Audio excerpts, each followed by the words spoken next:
Mister Bachchan అయితే మాత్రం హరీష్ శంకర్ మాత్రం చాలా డిసప్పాయింట్ చేశారు. హరీష్ శంకర్ రవితేజ కాంబినేషన్ అంటే మిరపకాయ రేంజ్ ఎక్స్పెక్ట్ చేసాం, కానీ అంతేం లేదు. బట్ అసలు మనకి చూసా ఫస్ట్ హాఫ్ లవ్ ట్రాక్ ఏదైతే ఉందో మిరపకాయ నుంచి కాపీ కొన్నాడు అనిపించింది. అది కూడా మనకి సునీల్ పేస సత్యాన్ని పెట్టారు. ఇంటర్వెల్ ఒకటి బాగుంటుంది, సెకండ్ హాఫ్లో రైడ్లు తప్ప అన్నీ చేస్తాడు.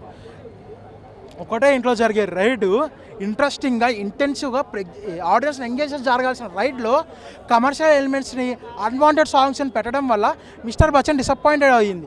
ఇంకా అసలు రొట్టె అనిపిస్తుంది సినిమా. కొత్తదనం అయితే ఏ ఉండదు మిస్టర్ బచ్చన్ అయితే. బట్ మిస్టర్ బచ్చన్ అయితే అసలు ఇస్మార్ట్ శంకర్ కూడా రాడ్డే, అది రాడ్డే, కానీ మనకి కంపేర్ చేసుకుంటే ఈ రాడ్ మిల్లి దిగింది, అది గట్టిగా దిగింది అన్న. మిస్టర్ బచ్చన్ గట్టిగా దిగింది, మిల్లి దిగింది, రెండు రాడ్లే అంతే.